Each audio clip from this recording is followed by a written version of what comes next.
আধাৰশিলা স্থাপন কৰি এই মহৎ কামৰ উদ্বোধন কৰিব। এয়া অসমৰ মাননীয় মুখ্যমন্ত্ৰী মহোদয় বন্তি প্ৰজ্বলন কৰিছে।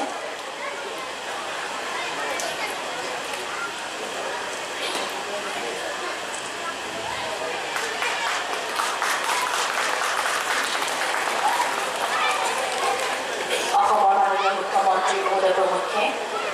আমন্ত্ৰিত আমাৰ বিশিষ্ট অতিথিসকলে বন্তি প্ৰজ্বলন কৰি আমাৰ আজিৰ সভাৰ আৰম্ভণি কৰিছে। এই লগতে অসমৰ মাননীয় মুখ্যমন্ত্ৰী মহোদয় আধাৰশিলা স্থাপনৰ এই মহৎ কামৰ উদ্বোধনী কৰিবলৈও অনুৰোধ জনোৱা হ'ল। এয়া অসমৰ মাননীয় মুখ্যমন্ত্ৰী মহোদয় শ্ৰীযুত তৰুণ গগৈ ডাঙৰীয়াই আধাৰশিলা স্থাপন কৰি এই মহৎ উদ্বোধনী কৰিবলৈ ওলাইছে। এটা গৌৰৱৰ দিন। নাৰেঙ্গী পৰুৱা সংযোজী মহাবাহু ব্ৰহ্মপুত্ৰৰ ওপৰত 6 লেনযুক্ত দলং আৰু ৰাষ্ট্ৰীয় ঘাইপথৰ দুমুলি চিকিলৈ পথ সংযোগ। এই সমষ্টিৰ বিধায়ক প্ৰাক্তন মন্ত্ৰী অকণ বৰা ডাঙৰীয়া, আমাৰ কেপ্টেইন বৰদলৈ বিধায়ক, উপাচাৰ্য মহোদয় chief secretary, DY Das additional chief secretary PWD, আমাৰ Bordoloi commissioner special secretary PW Ajay Bordoloi, Shri Jatin Sharma secretary PWD, Nipen Deka chief engineer PW, বিশিষ্ট অতিথিসকল, সমবেত ৰাইজ,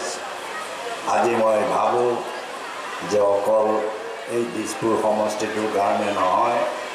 গোটেই অসমৰ কাৰণে এই দিনটো এটা সোণালী আখৰ লেখা থাকিব। পোনপ্ৰথমবাৰৰ বাবে আমি আমাৰ চৰকাৰে, অসম চৰকাৰৰ নিজৰ ব্যয়েৰে ব্ৰহ্মপুত্ৰ নদীৰ ওপৰত এখন দলং বনাবলৈ সিদ্ধান্ত লোৱা হৈছে। ইয়াৰ আগতে আমি ব্ৰহ্মপুত্ৰ দলঙৰ কাৰণে বহু সময়ত আন্দোলন কৰিবলগীয়া হয়। কেন্দ্ৰীয় চৰকাৰৰ ওচৰত আমি কাকুতি মিনতি কৰিব লাগে। এতিয়া আমি আমাৰ চৰকাৰ, যি চৰকাৰে 2001 চনত দৰমহা দিব পৰা নাছিল, ৰাস্তাৰ অৱস্থা বেয়া আছিল, সৰু সুৰা দলংবিলাকৰ অৱস্থা দুখ লগা আছিল, অসমত কাঠৰ দলং সৰু সুৰা আছিল, স্কুলে কওক কলেজ কওক কি অৱস্থা আছিল। আমি ছেক্ৰেটাৰীটো আমি কি কয় বাগানৰ চাহৰ এইটো ৱেৰ হাউচ বুলি কয়, গোলামত আছিল। আজি আমি পৰিৱৰ্তন হৈছে, অসম আজি পৰিৱৰ্তন হৈছে। আজি ছেক্ৰেটাৰীতে কওক, আজি আমাৰ ৰাস্তাবিলাকেই হওক, স্কুলেই হওক, কলেজ ঘৰবিলাকেই হওক, হস্পিটেলবিলাকেই হওক, আজি পৰিৱৰ্তন হৈছে। কেইবা হাজাৰ কিলোমিটাৰ ৰাস্তা হৈছে, 5,000 দলং, কাঠৰ দলং আছিল, তাৰ বেছিভাগো আজি পকা কৰা হৈছে। আজি পৰিৱৰ্তন কাৰ দিনত হ'ল? আমি যেতিয়া ক্ষমতালৈ আহিছিলোঁ। আৰু ইয়াতে অসমৰ অৱস্থা কি আছিল? যেতিয়া কেন্দ্ৰত কোন চৰকাৰ আছিল? তেতিয়া BJP চৰকাৰ আছিল। কেন্দ্ৰত কোন চৰকাৰ? যি সময়ত অসম আটাইতকৈ যদি সকলো ফালৰ পৰা আইন শৃংখলাৰ ক্ষেত্ৰতেই কওক, অৰ্থনীতি দিৱতেই কওক, কি আছিল? অশান্ত অসম, গধূলি ওলাব নোৱাৰে, বিধ্বস্ত অসম, এখন অসম ধ্বংস হৈ গৈছিল। আজি পৰিৱৰ্তন হৈছে, আৰু এই পৰিৱৰ্তন আজি আমি ৰাইজক সেৱা কৰিবৰ কাৰণে আমি এই পৰিৱৰ্তন কৰিব পাৰিছোঁ। ৰাইজেও আমাক আশীৰ্বাদ দিছে। আগৰ UPA চৰকাৰ ডক্টৰ মনমোহন সিং, সোনিয়া গান্ধী, তেওঁলোকে 10 বছৰ থকাত আমাৰ বহুত সহায় হৈছিল। আমাৰ আঁচনিবিলাকত কেন্দ্ৰৰ সাহায্য লাগিব আৰু কিছুমান নিজৰো লাগিব। কেন্দ্ৰই তেনেধৰণৰ আঁচনি কৰাৰ ফলত আজি আমি বহু আগবাঢ়িছোঁ আৰু যোৱাকালিও আমি মেট্ৰ' ৰেল কৰিছোঁ ক'ৰবাত ভাবিছিল নে মেট্ৰ' ৰেল হ'ব আগে ব্ৰড গজেই নাই আজি ট্ৰেইন কেইখন চলিছিল সকলোৱে জানে আমি আজি মেট্ৰ' ৰেল না বিহাৰত আছে না উৰিষ্যাত আছে কিমানখন প্ৰদেশত আজি মেট্ৰ' ৰেল আছে য'ত হেডকোৱাৰ্টাৰ চিটি অলপ দেৰি আগত আজি এটা ইণ্টিগ্ৰেটেড বুলি কয় একে ঠাইতে আজি ডাইৰেক্টৰেট অফিচ ভাৰতবৰ্ষত আমি এই পোনপ্ৰথম কৰিছোঁ তাতো 471 কোটি টকা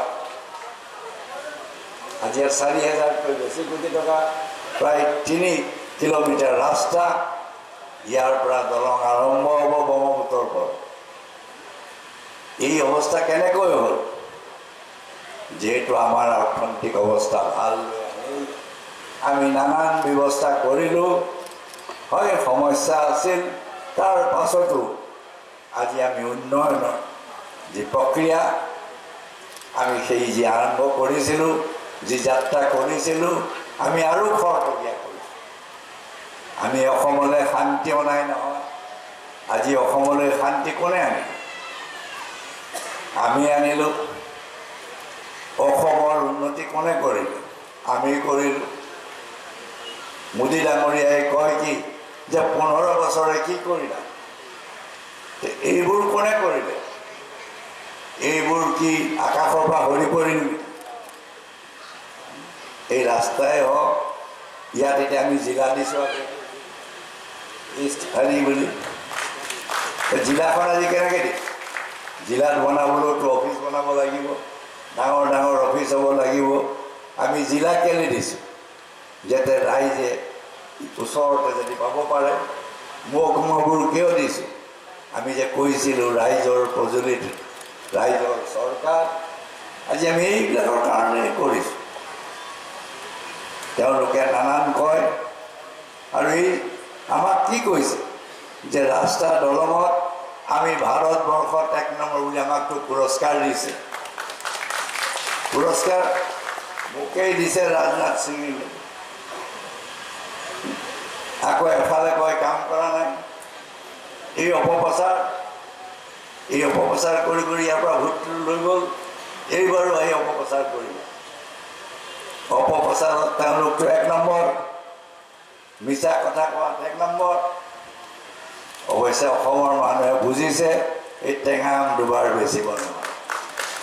এইবাৰ প্ৰত্যুত্তৰ দিব আজি শক্তি খণ্ডটো কয় যে আমি ভাল কৰিছোঁ ভাৰতবৰ্ষৰ 4খন ৰাজ্যৰ ভিতৰত আমাৰ নামো আছে মোদী ডাঙৰীয়াই নিজেই টুইট কৰি কৈছে ভাল কৰিছা আকৌ নিৰ্বাচনত আহি ক'ব যে তৰুণ গৈ কি কৰিলে তোমালোকে এফালে পুৰস্কাৰো দিবা আৰু এফালে ক'ব যে কাম কৰা নাই অসমৰ মানুহৰ চকু আছে কাণ আছে সকলো আছে আমাৰ চকু আছে এই আমি কৈছোঁ যে এইখনে আজি কি গুচাইছে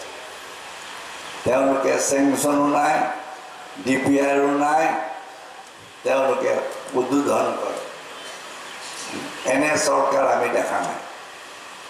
এনে ধৰণৰ মানুহক ভাবিছে অসমৰ মানুহ একো বুজি নাপায় আমি চেংচন নোহোৱাকৈ আমি কৰি দিম অজন্তা নেওগ ডাঙৰীয়া তাতে আছে আমাৰ দিনত হোৱা কামটো আকৌ তেওঁলোকে আকৌ উদ্বোধন কৰে এনে কেন্দ্ৰীয় মন্ত্ৰী মই দেখা নাই এনে কেন্দ্ৰীয় মন্ত্ৰী আগতে কেতিয়াও দেখা নাই এনে ধৰণৰ যিটো কাম মানে ৰাইজক প্ৰবঞ্চনা কৰা ৰাইজক ঠগিবলৈ অহা কিন্তু ঠগা মানে কি সঁচা কথা ক'লেই হ'ল আমিও কওঁ যে ৰাস্তা কেতিয়াবা হোৱা নাই আমিও কৈছোঁ যে হয় মোৰ 12,000 গাঁৱত ইলেক্ট্ৰিচিটি পাৰ্চিয়েলি হৈছে আমি এই কৈছোঁ তথাপিও কৈছে ভাল কৰিছে দেখুৱাই আন্ধাৰটো ময়ে কৈছোঁ আছে কোনে কৈছে আন্ধাৰ নাই মোৰ হিচাপতে দিছোঁ কোনে কৈছে চব ৰাস্তা ভাল হৈছে আগতকৈও বহুত ভাল হৈছে ৰাইজে দেখিছে এতিয়াও বহুত জেগা আছে এই কামবোৰ যে কৰিছে চন্দ্ৰপুৰ কি আছিল সকলোৱে জানে ইয়াৰ মাটিৰ কিমান দাম হ'ল এতিয়া সকলোৱে জানে আগে কিমান মানুহ আহিছিল 2001 আগত এতিয়া দেখোন মাটি বিচাৰি বিচাৰি ফুৰে কিন্তু আমি আৰু উন্নতি বিচাৰিছোঁ মই পিডব্লিউ ডিপাৰ্টমেণ্ট মন্ত্ৰীক মই ধন্যবাদ দিছোঁ সকলো বিষয়াসকলক ধন্যবাদ দিছোঁ চিফ ছেক্ৰেটাৰীকো দিছোঁ তেখেতে যদি এই নল'লেহেঁতেন এডিশ্যনেল চিফ ছেক্ৰেটাৰী টিৱাইট আছে আদি কৰি অজয় বৰদলৈ বা তেখেতসকলৰ লগত যিবিলাক ডিপাৰ্টমেণ্ট আছে সকলোৰ প্ৰচেষ্টাত এজনে কাম কৰিব নোৱাৰে ৰাইজেও সহায় কৰিছে ইয়াৰ বিধায়কে অকণ বৰা বা বিভিন্ন ঠাইত আজি কেপ্টেইন বৰদলৈ নিজৰ নিজৰ এৰিয়াত সকলোৱে বিচাৰিছে উন্নতি আমিও বিচাৰিছোঁ যে অসমৰ উন্নতি হ'ব লাগে এই অঞ্চলৰ উন্নতি হ'ব লাগে আৰু উন্নতিৰ কাৰণেই আমি বেলেগে জিলা ইয়াততো জিলা বিচৰা নাই নিবিচাৰাকৈ আমি দিলোঁ দেখোন এইবাৰ জিলা ইমান ডিমাণ্ড হোৱা নাই ইয়াতেই কওক চাউথেই কওক আমি কিয় দিছোঁ যে এডমিনিষ্ট্ৰেশ্যন ৰাইজৰ ওচৰ চাপিবৰ কাৰণে দিছোঁ আৰু আমি আৰু দিম কিন্তু ৰাইজৰো আমাক সহায় লাগিব সহযোগ লাগিব ৰাইজে যদি ভুল কৰে যোৱাবাৰ যেতিয়া পাৰ্লিয়ামেণ্টাৰী ইলেকশ্যনত ক্ষতি কাৰ হ'ব ৰাইজে বিচাৰ কৰিছে আজি সেয়ে মই আমাক কৈছোঁ যে আজি আমি কাম কৰি গৈ থাকিম আমি কাম কৰা মানুহ আমি কথাও দিওঁ আমি কামো কৰোঁ আমাৰ কথা এটা আৰু কামৰ মাজৰ পাৰ্থক্য নাই তেওঁলোকে কথা কয় ডাঙৰ ডাঙৰ আৰু তেওঁলোকৰ কাম ডাঙৰ শূন্য এটা মস্ত এটা শূন্য কামত সেইটো সকলোৱে দেখিছিল বোলে 15 লাখ টকা পাব আচ্ছা দিন আহিব দাইলৰ দাম কমিব এতিয়া দাইলৰ দাম কমি গৈছে এতিয়া পোষ্টাৰ মাৰিছে যে সৰ্বানন্দ সৰ্ব আনন্দ এতিয়া সৰ্ব আনন্দ হৈ গ'ল অসমত এতিয়া কোনো চিন্তা নাই এতিয়া চবেই অসমৰ মানুহে পাই আছে চাকৰি পাইছে দৰমহা পাইছে বেমাৰ হ'লে চিকিৎসা পাইছে সৰ্বানন্দ যেতিয়া হৈ গ'ল সৰ্ব আনন্দ অসমত এতিয়া কোনো আৰু সমস্যা নাই আমাৰ মতে অসমত সমস্যা বহুত আছে এতিয়াও অসমীয়া মানুহৰ মাজত অসমত থকা দুবেলা দুমুঠি বহুতে খাবলৈ পোৱা নাই ঘৰ পোৱা নাই চাকৰি পোৱা নাই আমাৰ মতে এতিয়াও বহু সমস্যা আছে এই সমস্যাবোৰ কিন্তু আমি দূৰ কৰিব লাগে আজি আমি সেয়েহে কৈছোঁ যে আজি এই আঁচনিবোৰ কিয় আদি কৰা এই আঁচনিত আজি কিমান আজি যেতিয়া দলংখন হ'ব ইয়াত কিমান মানুহৰ উপকৃত এই অঞ্চলটোৱে কিমান উপকৃত যাতায়াতৰ পথ ইয়াৰ পৰা একেবাৰে অৰুণাচল গোটেই নৰ্থ বেংকটো আছেই কৰিছে ইয়াৰ পৰা ক'ৰবালৈ যাব ডুমুৰি চকিলাকৰ ৰাস্তাই যাব তাৰ পৰা গোটেই কেনেকৈ সংযুক্ত হ'ব সকলোৱে কৈছে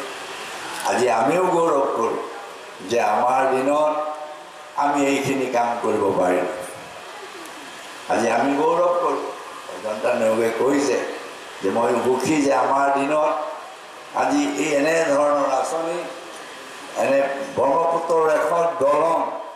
আমি নিজে কৰিবলৈ লোৱা সিদ্ধান্ত মই নাজানো ইমান ডাঙৰ প্ৰজেক্ট ভাৰতবৰ্ষত কিমান ঠাইত কিন্তু অসমত এইটোৱেই প্ৰথম মই দীঘলীয়া নকওঁ শেষত সকলো ডিপাৰ্টমেণ্ট বিষয়া ইয়াৰ যিসকল নেতৃস্থানীয় লোক সকলোকে মই ধন্যবাদ দিছোঁ আৰু মই আশা কৰিছোঁ আমাৰ ডিপাৰ্টমেণ্ট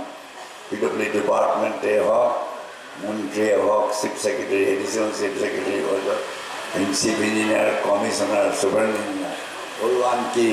আমাৰ মহৰীসকলো ইয়াত আছে কণ্ট্ৰেক্টৰসকল আছে আমি সকলোৱে মিলিজুলি এই কাম আমি যিমান সোনকালে পাৰোঁ সমাপ্ত কৰিম এই দুআষাৰ কৈ এই অঞ্চলৰ সকলো ৰাইজলৈ ইমান কম সময়ৰ ভিতৰত আপোনাসকলে ইয়াত গোট খোৱাৰ কাৰণে সকলোলৈ মোৰ আন্তৰিক শুভেচ্ছা জনাই মোৰ বক্তব্য সামৰণিছোঁ জয় আই অসম, জয় হিন্দ।